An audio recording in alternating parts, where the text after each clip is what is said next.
Assalamualaikum warahmatullahi wabarakatuh. Waalaikumsalam warahmatullahi wabarakatuh. Alhamdulillahirabbil alamin wassalatu wassalamu ala asyrofil anbiya'i wal mursalin wa ala alihi wa sahbihi ajmain amma ba'du. Hadirin yang hormat, para alim ulama, para ulama, para ustazah, ustazah,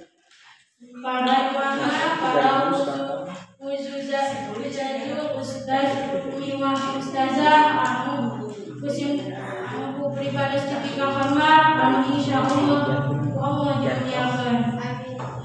Oke, anu ketika hormat, pimpinan pondok pesantren Madrasah beserta jajaran-jajaran anu disingku ketika hormat, anu insyaallah Allah dimuliakan dina sabadas kuring nyanggap Tahiyatul Islamiyah anu insyaallah anu jadi kehormatan puji miwah syukur urang sanggap ka Allah sallallahu alaihi wasallam. Alhamdulillah sadaya tenang urang biasa ring puluh tahun lalu Insyaallah sallallahu alaihi wasallam. Sok siasakan itu Mas, balikan deui. Insyaallah sallallahu alaihi wasallam. kalian dapat timantena orang biasa ring puluh tahun lalu tetepang wajah dina acara ieu nyaeta acara Seminar semalam. Anu mudah-mudahan diulang teh ngajantenkeun hiji wasilah ngagungkeun syafaat kurma di hari kiamat amin ya rabbal alamin.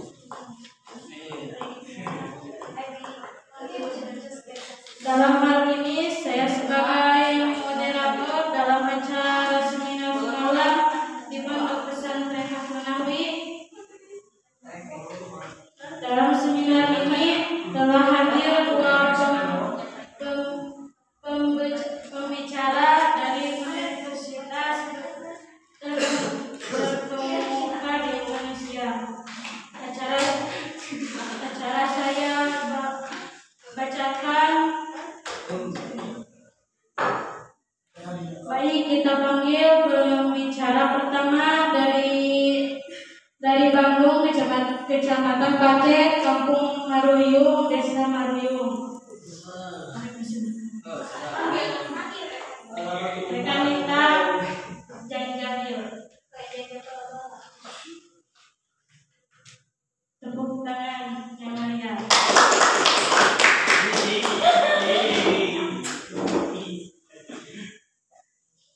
Pembicara kedua dari Bandung, Kecamatan Cikitu, Desa Rangon. Siti Musibah. Tepuk tangan yang meriah.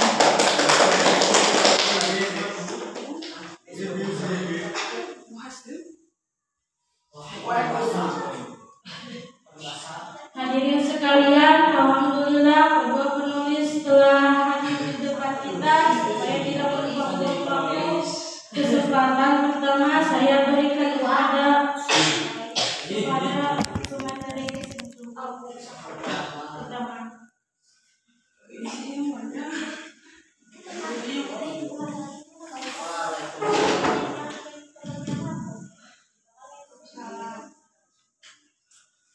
Assalamualaikum warahmatullahi wabarakatuh. Waalaikumsalam warahmatullahi wabarakatuh. Saya Lumanani 1 ingin membacakan pengertian tentang pembatalan wudu. Sebelum melaksanakan ibadah sholat, muslim harus menyucikan diri terlebih dahulu dari hadas dan najis dengan berwudu. Sesuai dengan surat Al-Maidah ayat 6, saat berwudu, umat muslim harus mencuci bagian tubuh seperti wajah, kepala, tangan hingga siku, kedua kaki hingga mata kaki. Nah, wudu bisa batal jika kita melakukan atau mengalami hal berikut. Hal yang membatalkan wudu dapat dalam buku lebih memahami wudu dan sholat.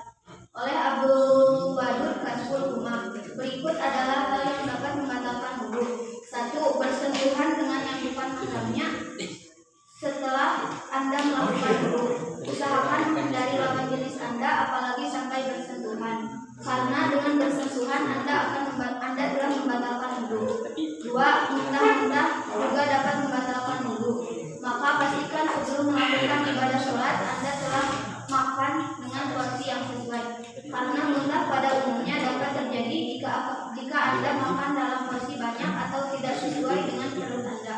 3. Tertidur lelap pada kasus ini. Tertidur lelap berarti kondisi Anda tertidur terlalu pulas hingga hilang kesadaran. Selain itu, mabuk juga menjadi kategori dalam hilang kesadaran. Maka tertidur pulas hingga membuat Anda kehilangan kesadaran juga dapat membatalkan wudu. 4. Aktivitas ekspresi sesaat setelah melakukan wudu, Anda harus menghindari mengeluarkan hasil metabolisme dan cairan melalui saluran kelamin seperti air kencing, air mani, dan kotoran, karena hal ini dapat membatalkan wudu Anda. 5. Menyentuh kemaluan dapat disimpulkan sebagai hadas atau najis. Sesuatu yang kita sembunyikan, Anda harus menghindari menyentuh kemaluan Anda dan orang lain agar wudu tidak batal. 6. Mandi yang bersifat wajib, mandi wajib atau mandi yang kita lakukan setelah aktivitas ejakulasi atau hubungan intim adalah salah satu hal lainnya yang dapat membatalkan wudu. Pastikan untuk menghindari hal ini agar wudu Anda tetap dinyatakan sah. Lalu, apakah makan membatalkan wudu? Meskipun tak memiliki dalil yang kuat, memakan daging unta setelah berwudu adalah hal yang dapat membatalkan wudu. Namun, untuk makanan lainnya masih dinyatakan sebagai hal yang tidak membatalkan wudu. Ini doa sebelum dan sesudah wudu. Sementara terkait pertanyaan menangis membatalkan wudu, tidak ada dalilnya. Namun saat kita melaksanakan wudu berarti kita sudah siap melakukan ibadah sholat. Alangkah lebih baik apabila kita menunaikan ibadah sholat dengan hati gembira, alih-alih bersedih pun dengan minum. Tidak ada dalilnya yang menyatakan bisa membatalkan wudu. Namun jikalau air yang diminum adalah minuman keras, alkohol, dan sejenisnya, maka membatalkan wudu. Selain itu dilarang dalam Islam. Hal itu juga akan membuat seseorang kehilangan kesadaran. Dalil soal merokok membatalkan wudu pun tidak ada.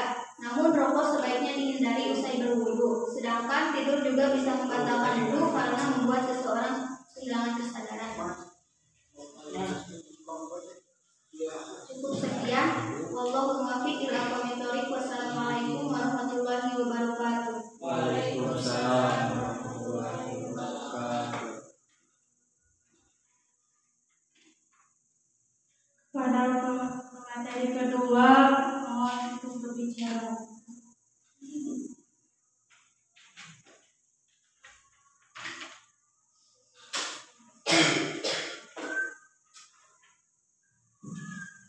Assalamualaikum warahmatullahi wabarakatuh. Waalaikumsalam warahmatullahi wabarakatuh. Saya sebagai materi kedua akan menyampaikan materi tentang pembatalan wudu. Sebagai syarat sah, sholat ditegaskan dalam riwayat hadis Rasulullah Shallallahu Alaihi Wasallam. Beliau bersabda, la yaqbalu Allahu sholata ahadikum ila ahdasa hatta yatawaddo. Artinya, Allah tidak menerima sholat salah seorang kamu bila berhadas sampai ia berwudu. Hadis riwayat Bukhari. Untuk itulah sudah sepatutnya bagi muslim dapat menjaga wudu sebelum sholat, terutama dalam menghindari diri dari hal-hal yang membatalkan wudu. Belum lagi, wudu merupakan bagian dari toharo yang bermakna suci dari hadas dan najis.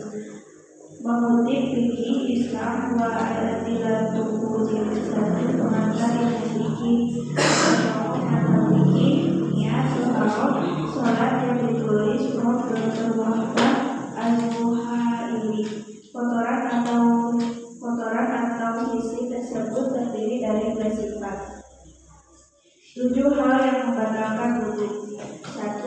Segala keluar dari kemaluan. Segala sesuatu yang keluar dari kemaluan, salah satu kemaluan contohnya seperti kencing, buang air besar, wadi, mani, maupun kentut. Dalam hadis Abu Hurairah, Rasulullah Shallallahu Alaihi Wasallam bersabda, la yaqbalu sholata ahadikum idza ahdasa hatta yatawaddo. Artinya, Allah tidak menerima salat salah seorang kamu bila berhadas sampai ia berwudu. Hadis riwayat Bukhari. Nah, 2. muntah dan sejenisnya. Mengeluarkan makanan dari mulut atau muntah bisa membatalkan wudu. Namun terdapat dua pendapat mengenai hal ini. Mazhab Hanafi dan Hambali berpendapat muntah dapat membatalkan wudu jika yang keluar seukuran kadar 1 mulut penuh. Kedua, bagi mazhab Maliki dan Syafi'i berpendapat wudu tidak batal karena muntah.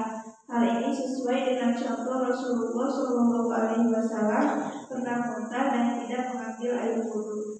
3. Hilang kesadaran, hilang akal, baik karena gila, pingsan, mabuk ataupun disebabkan oleh obat-obatan, baik sedikit maupun banyak, diketahui dari buku fikih Sunnah Fatihah karya Abu Malik